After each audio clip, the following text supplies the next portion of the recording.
This is your weekly update for the greater Portland, Maine market. These are closed sales in the last 7 days, median numbers. Days on market came down 1 day to 7 days on market. The list to sale ratio still at 100%. Your sold price came down quite a bit to $575,000. Moving on to the national benchmarks.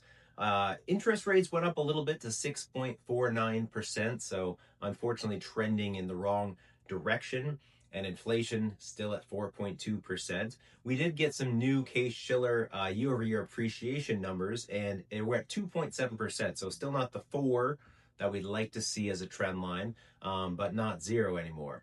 So moving on to the spotlight this week.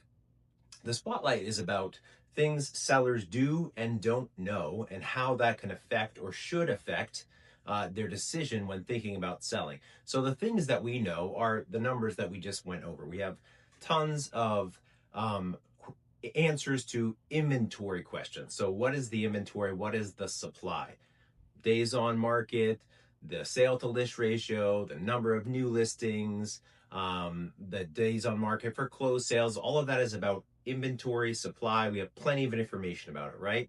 And then some additional things we do know are we know what the inflation is. We know what the current rate is. We know what the consumer credit card use is. And those are all, we're going to talk about them later. The things that we don't know is this invisible number, which is buyer demand. How many buyers are there related to that inventory we're talking about? So there's no magical resource that says there are exactly 6,200 buyers in the Maine market right now. We don't have that. There's not a single source that knows exactly who's going to come forward, right? So the question becomes, are there enough buyers to support growing supply? And we don't know until it's too late if the answer is no. If you're a seller and you say, yeah, I think there's going to be enough buyers for this supply, and we come on aggressive with our price, the only way to find out that we were wrong is when the house sits longer than we would hope, and we sometimes end up having to reduce our price. So it's good if we can anticipate that by other information we do have. So specifically, I'd like to look at the trend line in Maine of inventory. So in Maine, we have a seasonal market. So you can see sort of soft humps year over year. When we go into spring and summer, the supply goes up, it comes back down, right? And that invisible number in the last 10 years of buyers has also gone up and down with the seasonal supply. So the demand has matched the supply. I would like you to look right here. And what you can see is that there's a spike in supply right here. This line does not match the other lines going back over the years. And so you have to ask yourself, well, is there going to be a spike in buyers right now? Is there any reason to believe that there's also more buyers rushing in, like there's sellers rushing in right now? And that's when we look at those secondary numbers. So what affects buyer demand? Buyer demand is affected by the rate. Are there lower rates making it more attractive for them right now? The answer is no. Buyer demand is affected by inflation because it affects their overall purchasing power. Do they have extra money to be able to save?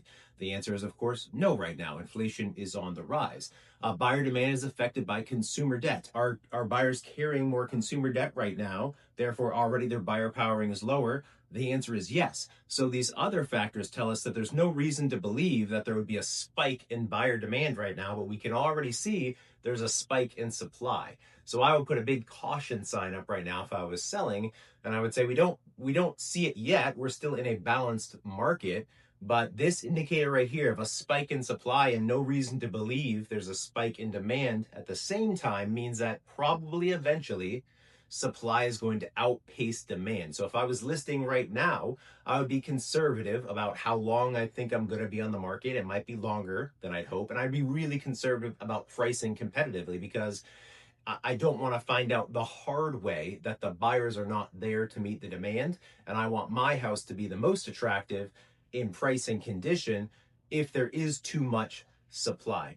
I hope that was helpful. These are really things you should be talking about with your agent and weighing in your decisions when listing right now in this market that is teetering on balance, but could go into more of a buyer's market, an imbalanced market, a too much supply market. If you have any questions, give me a call.